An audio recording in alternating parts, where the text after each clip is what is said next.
Jake Morrison sat alone in the empty human section of the Grand Assembly Hall. The massive chamber stretched out before him like a metal canyon, filled with thousands of seats arranged in perfect circles. Most of those seats held alien beings from across the galaxy, but the human section remained mostly empty. Only Jake and his partner Amy Foster had been sent to represent all of humanity. The air hummed with strange sounds as different alien species talked among themselves. Some clicked their tongues, others made whistling noises, and a few communicated through flashing lights on their skin. Jake had been studying alien languages for 3 years, but he still felt lost in this sea of foreign voices. Chancellor Morden called the session to order. The tall, gray-skinned Zephyrion stood at the center podium, his 4 arms moving gracefully as he spoke. His voice echoed through the chamber's translation system, turning his alien words into clear English for Jake to understand. Today we continue our discussion about the human application for Federation membership, the Chancellor announced. Many species have expressed their concerns about allowing this young race to join our civilized union. Jake's stomach tightened. He had heard these concerns many times over the past months, but they never got easier to listen to.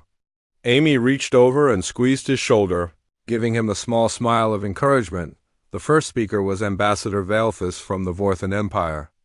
The crystalline being stepped forward, his transparent body catching the chamber's lights and throwing rainbow patterns across the walls. When he spoke, his voice sounded like wind chimes in a gentle breeze. The Vorthans have observed human behavior. For 3 years now, Valethus began, we have seen nothing but violence and chaos. Their history shows constant warfare between their own kind. How can we trust beings who cannot even live peacefully with themselves?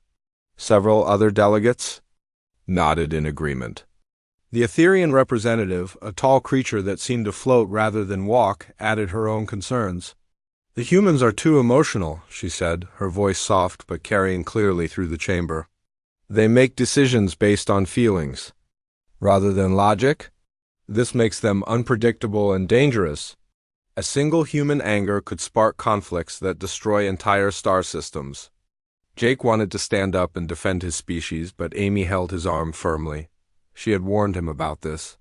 Any outburst would only prove their point about human emotions being out of control. Elder Zeetkara from the Ancient Celestian Collective spoke next. His voice carried the weight of thousands of years, and even the other aliens listened with respect when he talked. Young species often show promise, he said slowly, but humans have achieved space travel too quickly. They have not had time to develop the wisdom that comes with age. Look at their technology, crude and simple compared to ours. Their ships barely hold together, yet they claim to be ready for galactic responsibility. The insults continued for hours. Each species seemed eager to point out humanity's failures and shortcomings. They talked about human wars as if other species had never fought. They criticized human technology while ignoring the fact that humans had solved problems that stumped much older civilizations. The worst moment came when Ambassador Creonal from the Vorian Federation stood to speak. The slug-like creatures. Multiple eye stalks focused on Jake as he delivered his statement. Humans are nothing more than violent animals who learn to use tools, Creonal declared. They have no culture, no art, no philosophy worth mentioning. They are useful, perhaps, as laborers or soldiers, but they do not belong among civilized beings. I propose we deny their membership permanently and restrict them to their own solar system. A rumble of agreement swept through parts of the chamber. Jake felt his face burning with shame and anger. 3 years of careful diplomacy, 3 years of proving human worth, and this was how they saw his people. Amy leaned close to his ear. Remember why we're here, she whispered. Remember what's at stake. Jake nodded, forcing himself to stay calm. Behind them, Earth waited for news. Colonies on Mars and Europa held their breath. Millions of humans who had never seen an alien face trusted Jake and Amy.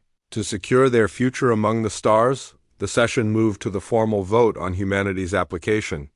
One by one, species representatives stood to announce their positions. The results were predictable and devastating. The Zephyrian Dominion votes to deny human membership.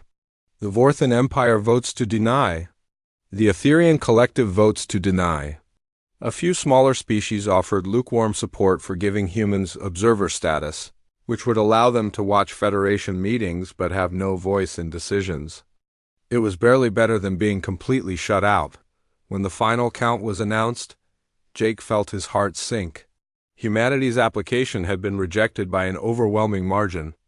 Worse, several species had voted to place restrictions on human space travel beyond their home system DOP as delegates began filing out of the chamber. Jake overheard conversations that cut deeper than the formal speeches. Aliens talked casually about humans as if they were discussing dangerous pets or amusing curiosities. Did you see how the human's face changed color when Krienel spoke? One delegate laughed. Such primitive emotional displays. I heard their ships still use chemical fuel, another added.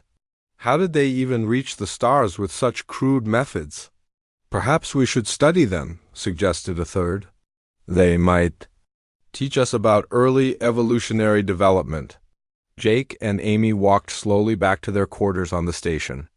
The hall seemed longer than before, and the alien beings they passed looked at them with mixtures of pity and amusement. Some pointed and whispered to their companions in their small room. Amy collapsed into a chair while Jake stared out the window at the stars. Somewhere out there, Earth waited for their report. How could he tell billions of people that the galaxy saw them as nothing more than clever animals? There's one more chance, Amy said quietly. Tomorrow's final hearing. Chancellor Morden agreed to let us address the Assembly one last time. Jake turned from the window. He had spent months preparing speeches and arguments, gathering evidence of human achievements and potential. None of it had mattered. The aliens had already made up their minds. What's the point? He asked. You heard them. They think we're violent savages who got lucky with space travel. Amy stood and walked over to him. The point is that this isn't just about us. Every human child who looks up at the stars and dreams of exploring them is counting on us. Every scientist working to unlock the universe's secrets needs access to alien knowledge. Every person who believes humanity deserves a place among the stars is watching. Jake looked at his reflection in the window. Tomorrow he would stand before thousands of alien beings who saw him as inferior. He would speak for his entire species, knowing that failure meant humanity would remain trapped in their small corner of the galaxy. The weight of that responsibility settled on his shoulders like a heavy cloak. One last chance to change the galaxies. Mind about humanity. One final opportunity to prove that humans deserve to stand as equals among the stars. Jake could not sleep that night. He kept thinking about how everything had started 3 years ago. Amy sat across from him in their small quarters, drinking coffee from a metal cup. The station's artificial gravity made everything feel normal, but nothing about their situation was normal. Do you remember our first day here? Amy asked, as if reading his thoughts. Jake nodded. How could he forget? 3 years earlier, humanity had made first contact with alien life. It happened when Captain Lisa Brooks and her crew on the exploration ship Columbus discovered a Vorthan mining station near Jupiter. The meeting had not gone well. The Vorthans had been surprised to find another intelligent species in what they considered empty space. They had been mining helium from Jupiter's atmosphere for decades without knowing humans existed. Captain Brooks had politely but firmly told them that the solar system belonged to humanity. The Vorthan commander had laughed. Through his translator, he had said, "You claim ownership of an entire star system? What gives you that right?" "We were born here," Captain Brooks had replied. "This is our home." The argument that followed had set the tone for every human-alien interaction since then. The Vorthans saw humanity as young upstarts making unreasonable demands. They had been exploring space for thousands of years, while humans had barely left their home planet. News of the encounter spread quickly through the galactic community. Within months, ships from dozens of alien species arrived in the solar system to study these new beings, called humans. They came as scientists studying an interesting discovery, not as equals meeting equals. Jake remembered his own first meeting with aliens. He had been a young diplomat then, fresh out of the Earth Alliance Academy. The Federation had invited him to attend their university on the neutral world of Kepler Prime. He had been excited to learn about alien cultures and share human knowledge. The excitement had not lasted long. On his first day at the university, Jake had walked into a classroom filled with alien students. The room had gone silent as hundreds of eyes turned to stare at him.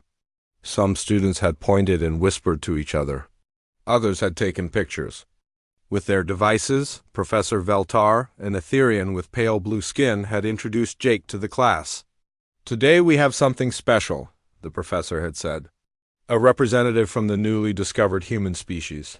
This will give us a chance to observe primitive diplomatic behavior in person." Jake had tried to participate in class discussions, but other students treated his comments as amusing rather than serious. When he had suggested a different approach to a trade dispute case study, the class had laughed. Professor Veltar had patted Jake on the head like he was a clever child. "Very creative thinking," the professor had said. "Humans do have interesting imaginations, even if they lack the experience to understand complex galactic politics." The pattern had continued throughout Jake's time at the university. No matter what he achieved, aliens found ways to dismiss it. When he scored the highest grade on a difficult exam, classmates said he must have cheated or gotten lucky. When he wrote a paper about human history that impressed the professors, they said it was interesting for a primitive species. Amy had faced similar treatment in her military training. She had been assigned to work with alien commanders during joint exercises in the Sector 7 region. Her tactical skills had saved lives and won battles, but alien officers always found excuses to explain away her success. "The human got lucky," they would say. Or, "Simple minds sometimes stumble onto obvious solutions that we overlooked." Amy had told Jake about a conversation she had overheard between two Zephyrian commanders. They had been discussing whether humans could be trusted with important military operations. "They fight well enough," one had said, "but they are too emotional. They make decisions based on anger or fear instead of proper calculation. Useful as shock troops, perhaps, but not for real strategic thinking," the other had agreed. "Yes, and they form these strange emotional bonds with each other. They risk their lives to save wounded comrades instead of completing missions efficiently. It shows how primitive their thinking remains." Amy had wanted to scream at them that caring about fellow soldiers was not primitive. It was what made human. Units fight harder and stick together when things got desperate, but she had learned to keep quiet. Any emotional response would only prove their point about human instability. The systematic dismissal of human achievements had continued for 3 years. When human engineers at the Mars colony solved a fusion reactor problem that had stumped Zephyrian scientists for decades, the alien experts said it was an interesting accident rather than real innovation. When human artists created a sculpture that moved the normally emotionless Celestians to tears, critics said it was crude emotional manipulation rather than true art. The piece was removed from the Galactic Museum after 1 week. Even human acts of heroism were twisted into evidence of their primitiveness. When the cargo ship Denver rescued survivors from a Vorthan vessel that had lost power near a black hole, the rescue was described as reckless endangerment rather than bravery. The fact that all crew members survived was called pure luck. Jake had kept detailed records of every slight, every dismissal, every casual insult. The file on his computer had grown thick with examples of galactic prejudice. Sometimes he wondered if he was being too sensitive, but the pattern was too clear to ignore. The Federation had a rigid hierarchy, based on how long each species had been in space and how advanced their technology was. The Zephyrians sat at the top, having achieved interstellar travel over 10,000 years ago. The Vorthans and Etherians held high positions as well. With thousands of years of spacefaring history, newer species were placed lower in the rankings. But even they had centuries or millennia of experience. Humanity, with less than a century of space travel, found themselves at the very bottom. Below the civilized species, below the developing ones, in a category that might as well have been labeled barely intelligent animals. The worst part was how casual the prejudice had become.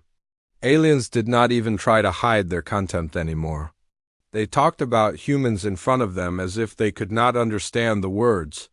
They made jokes about human limitations at diplomatic dinners while Jake and Amy sat at the same table. Jake had tried every approach he could think of. He had been humble and respectful, hoping to gradually earn acceptance. He had been assertive and confident, trying to demand the respect humanity deserved. He had presented evidence of human achievements and potential. Nothing worked. The aliens had made up their minds about humanity during that first meeting near Jupiter. Humans were young, primitive, emotional, and dangerous. Every piece of evidence that contradicted this view was explained away or ignored. Entirely. Now, sitting in their quarters after the devastating vote, Jake wondered if there was any point in trying again. Tomorrow would bring one final chance to address the assembly, but what could he possibly say that would change thousands of years of prejudice? Amy seemed to read his doubts. "I know what you're thinking," she said, "but we cannot give up." Not when so many people are counting on us? Jake looked out the window at the stars again. Somewhere among those points of light were human colonies full of people who dreamed of exploring the galaxy. Scientists who wanted to learn from alien knowledge. Children who looked up at the night sky and imagined meeting beings from other worlds. All of them were counting on him to find the right words tomorrow. The morning of the final hearing arrived too quickly.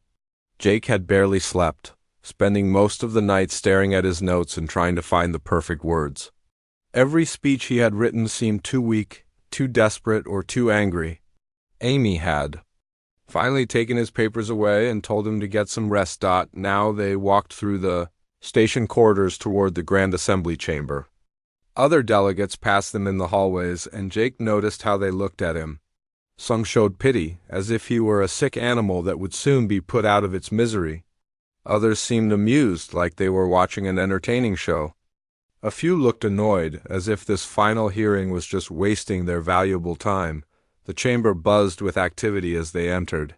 Thousands of aliens filled the seats, their strange voices creating a wall of sound that hit Jake like a physical force. The human section remained nearly empty.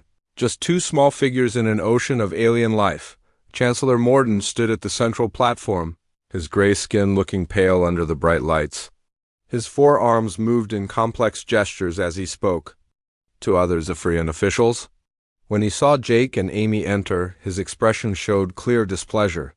"I still cannot believe we must waste time on this charade," Jake heard one delegate whisper to another. "The decision was made yesterday." "Why? Pretend otherwise?" Amy squeezed Jake's arm as they took their seats. "Remember," she said quietly, "you are not just speaking for us. You are speaking for every human who ever looked at the stars and wondered what was out there." The formal session began with Chancellor Morden calling for order. The massive chamber slowly grew quiet, though Jake could still hear whispers and clicking sounds from various alien species. "We gather today for the final hearing regarding the human application for Federation membership," the Chancellor announced. His voice carried clearly through the translation system, but Jake could hear the boredom in his tone. "Yesterday's vote was decisive, but we have agreed to allow one final statement from the human delegation." A Vorthan prosecutor named Kelvash stepped forward to present the case against humanity. The crystalline being's body flashed with different colors as he spoke, creating patterns that other Vorthans could read like writing. "The evidence against human membership is overwhelming," Kelvash began. "In 3 years of observation, we have documented countless examples of human aggression, instability, and primitive thinking. Their own history shows continuous warfare, environmental destruction, and social chaos." He activated a holographic display that showed images from Earth's past.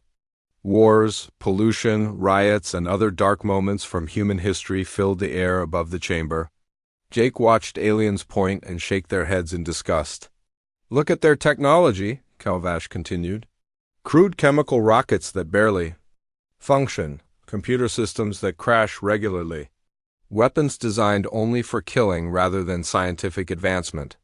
They have achieved space travel through accident and luck, not through proper development. The prosecutor's voice grew stronger as he warmed to the subject. Most concerning of all is their emotional instability. Humans make important decisions based on feelings rather than logic. They form irrational attachments to individuals and groups. They react with violence when threatened instead of seeking peaceful solutions. Jake felt his face burning as the insults continued. Everything the prosecutor said contained a grain of truth, but it ignored all context and positive aspects of human nature. Yes, humans had fought wars, but they had also created art, music, and literature that moved hearts across species barriers. Yes, human technology was simpler than alien designs, but it was also more reliable and easier to repair. After the prosecutor finished, several alien delegates spoke in support of the charges. The Etherian representative talked about human primitive emotional displays that made proper diplomacy impossible.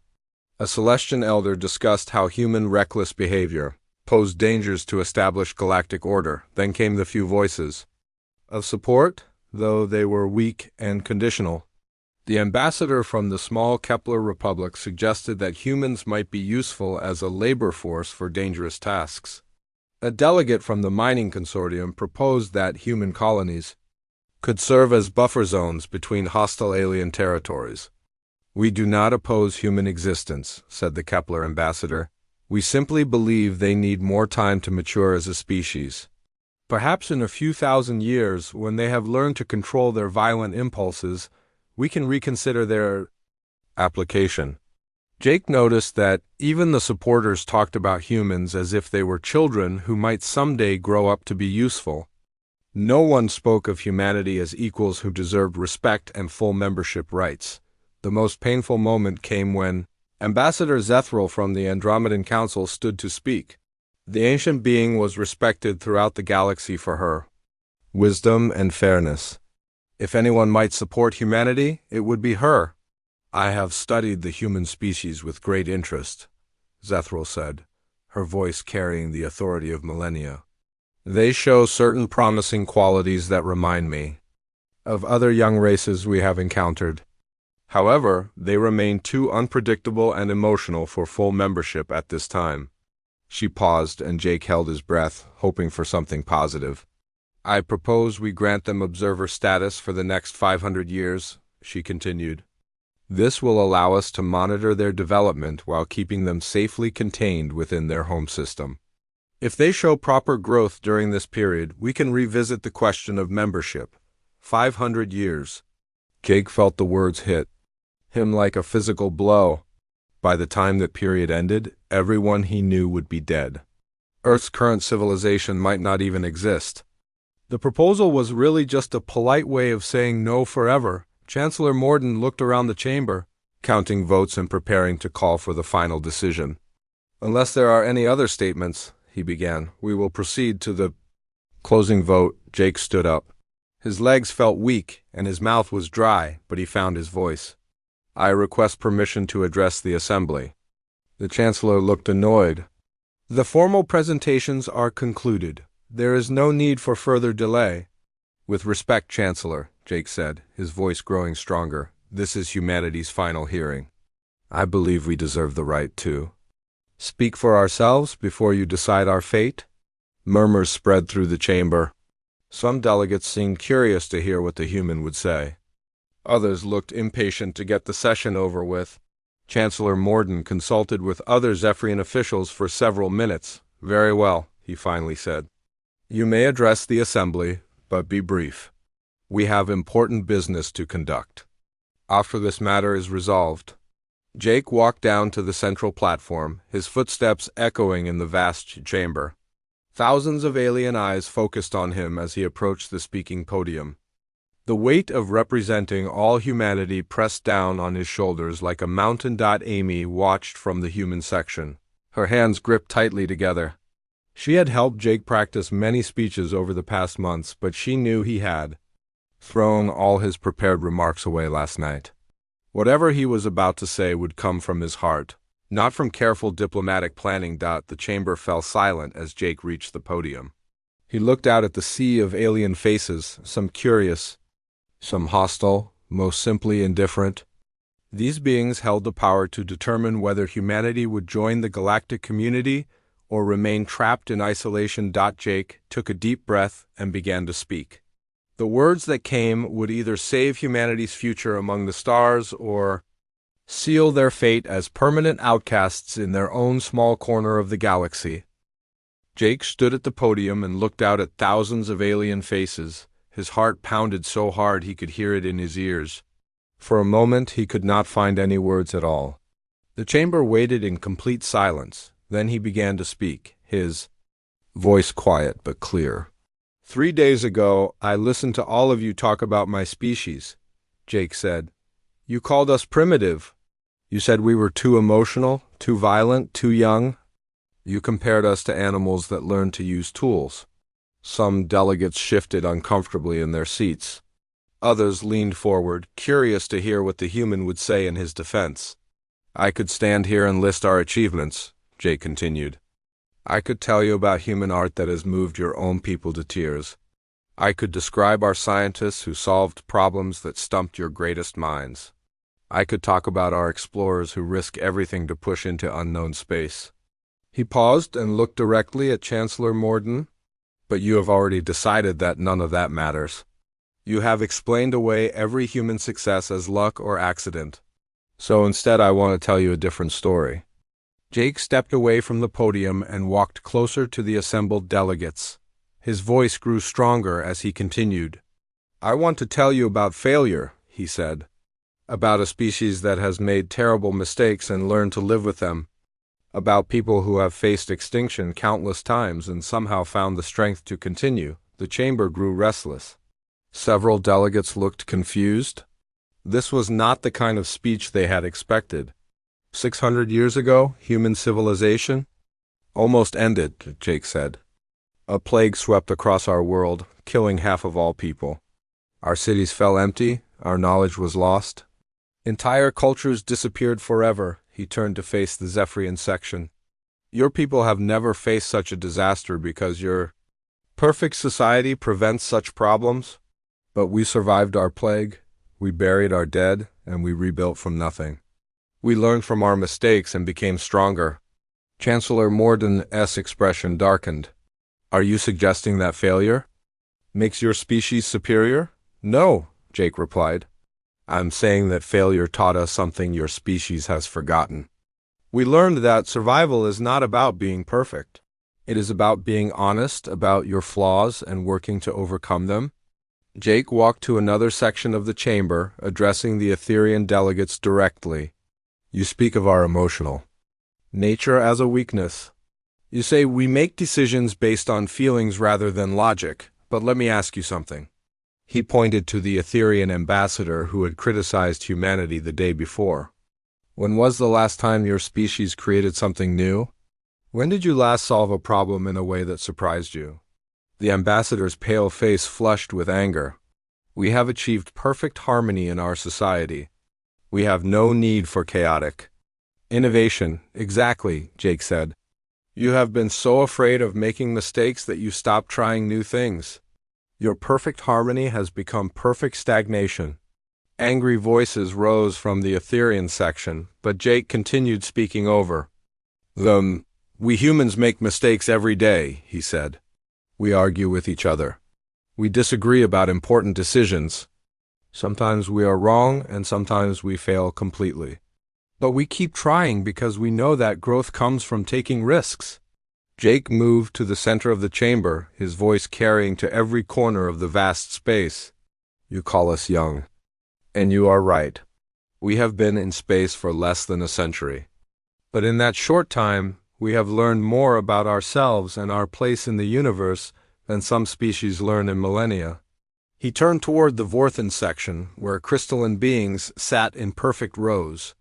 You have been mining asteroids for thousands of years using the same methods. When human engineers suggested improvements to your extraction process, you called it primitive guessing. But our methods increased your output by 30%.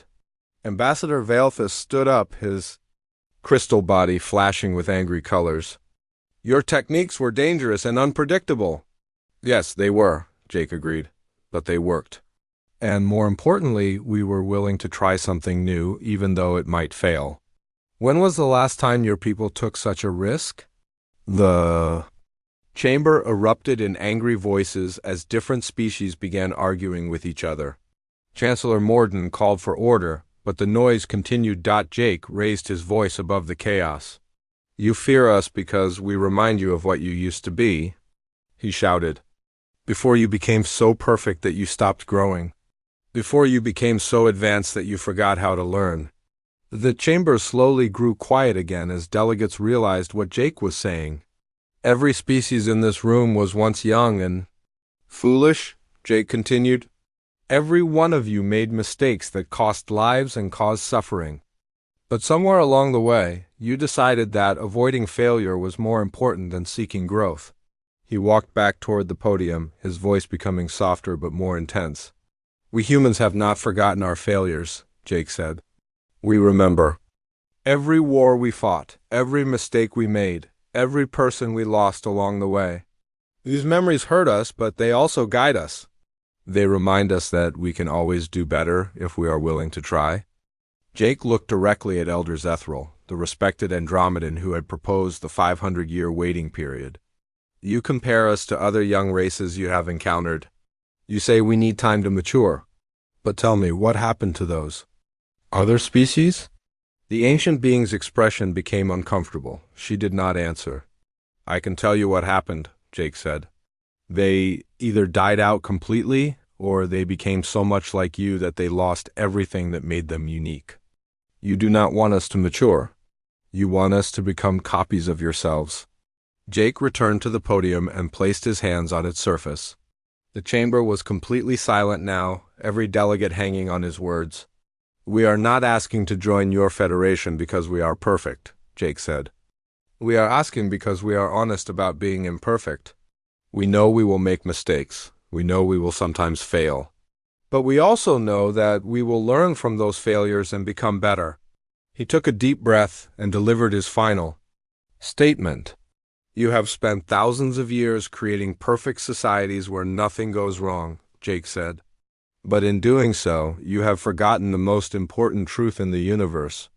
Growth only comes from being willing to fail. Wisdom only comes from making mistakes and learning from them. Strength only comes from surviving the times when you are weak. Jake's voice grew quiet, but every word carried clearly through the chamber. You fear humanity not because we are lesser than you, he said. You fear us because we remind you of what you have lost in your pursuit of perfection. We remind you that being alive means being willing to risk everything for the chance to become something better. The silence that followed was complete and absolute. Not a single voice spoke, not a single being moved. Jake had said something that struck at the heart of every species in the chamber, something that challenged everything they believed about themselves and their place in the galaxy. Jake stepped back from the podium and walked to his seat beside Amy. His part was done. Now all he could do was wait to see if his words had been enough to change minds that had been closed for thousands of years. The silence stretched on for what felt like hours. Jake sat beside Amy, watching thousands of alien faces as they processed what he had said. Some looked angry, others confused, and a few seemed deeply troubled by his words. Chancellor Morden was the first to break the silence. His gray face had turned darker, and his forearms moved in sharp, agitated gestures. These accusations are outrageous, he said. The human suggests that our advanced civilizations are somehow inferior to his primitive species. But even as the Chancellor spoke, Jake could see that something had changed in the chamber. Delegates were no longer looking at him with contempt or amusement. Instead, they were looking at each other with uncertainty and doubt. Ambassador Valethus from the Vorthan Empire stood up, his crystal body flickering with confused colors. The human speaks of growth and change as if they are always good things, he said. But change can be dangerous. Growth can lead to chaos. When did we last change anything? Asked a voice from the Vorthan section. It was a younger delegate Jake had never heard speak before. When did we last try something new instead of following the same procedures our ancestors used for thousands of years? Elder Veilthus turned sharply toward the younger Vorthan. We follow proven methods because they work. Why risk failure when we already have success? But what if we could do better? The young delegate replied. What if our fear of failure is keeping us from achieving something greater? Similar conversations began breaking out across the chamber. Jake watched in amazement as delegates from different species started questioning things they had never questioned before. A group of Etherian representatives huddled together, speaking in their musical language. Jake could not understand their words, but he could see the tension in their movements. One of them kept gesturing toward the human section while others shook their heads. The Celestian Elder, who had spoken against humanity the day before now, sat quietly, staring at his hands. Finally, he stood up and addressed the chamber. I have lived for 3,000 years, he said slowly. In all that time, I cannot remember the last time my people discovered something truly new. We have become so focused on maintaining our perfect society that we stopped exploring new possibilities. Chancellor Morden tried to regain control of the session. These are dangerous thoughts, he declared. The Federation has brought peace and stability to the galaxy for millennia. Why should we risk that for the sake of change? Because maybe peace and stability are not enough, said another voice. This time it came from the Zephyrian section itself. A younger official stood up, facing the Chancellor directly. Maybe the human is right. Maybe we have become so afraid of making mistakes that we stop truly living. The Chancellor's face darkened with rage. You dare to question the wisdom of our elders? I question whether wisdom that never grows is really wisdom at all. The young Zephyrian replied. Jake felt Amy grab his arm. She was staring at something happening in the Etherian section. Several delegates there were standing up and walking toward the center of the chamber. One of them, a tall being with silver skin, approached the speaking platform. I wish to make a statement, she said.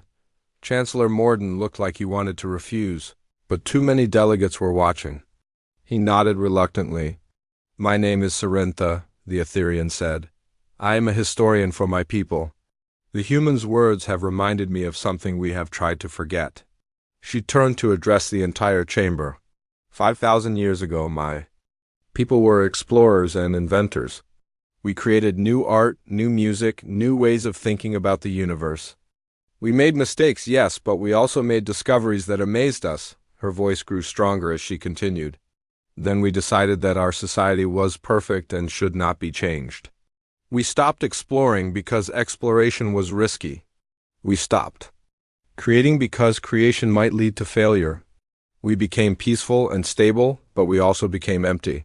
Murmurs spread through the chamber as other species recognized similar patterns in their own histories. The humans are offering us something we lost long ago, Cerintha said. They are offering us the chance to remember what it feels like to truly live instead of just existing. More delegates began standing up to speak. A Vorthan engineer talked about how human suggestions had improved their mining operations in ways they never would have tried on their own. A Celestian artist admitted that human creativity had inspired her to create her first new work in centuries. Even some Zephyrians began sharing doubts about their perfect society. One military commander confessed that human tactics had saved his fleet during a recent crisis. Even though those tactics violated everything he had been taught, Chancellor Morden tried repeatedly to stop the discussions and call for the vote, but the delegates ignored him. For the first time in thousands of years, the Grand Assembly was experiencing something it had forgotten how to do: spontaneous debate and genuine consideration of new ideas. The session continued for hours as species after species began re-examining their assumptions about perfection and progress. Jake watched in wonder as the galaxy's most advanced civilizations started questioning whether being advanced meant refusing to advance further. Finally, as the station's artificial day began to turn to night, Chancellor Morden managed to restore some order. We must vote on the human application, he said. This discussion, while interesting, does not change the facts about human primitiveness. But when the vote was called, the results were very different from the day before. Species that had firmly opposed humanity now abstained or voted in favor.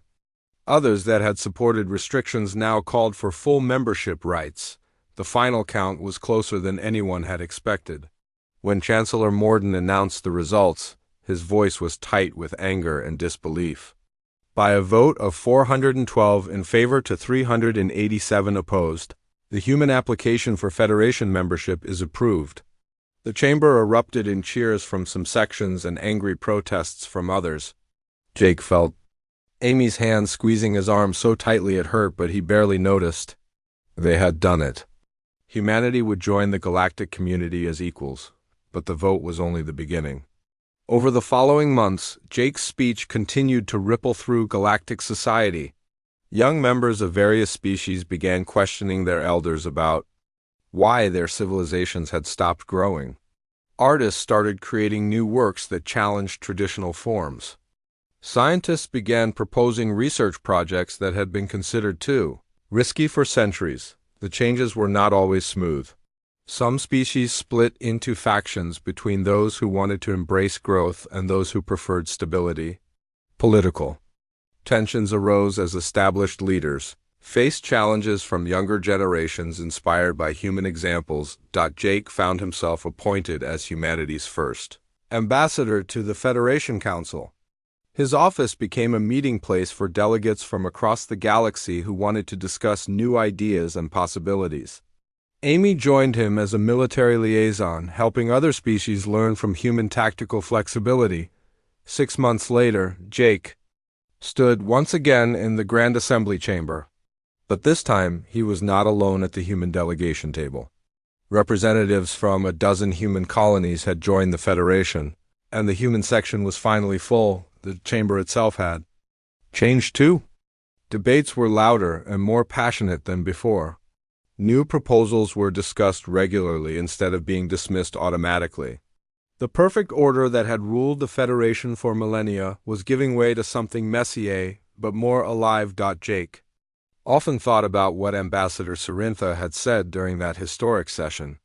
Humanity had not just joined the galactic community. They had reminded it what it meant to truly live instead of merely existing. Looking out at the stars through his office window, Jake smiled. The galaxy was no longer the static, perfect place. It was growing, changing, and making mistakes. It was becoming more human, and in doing so, it was becoming more alive than it had been in thousands of years.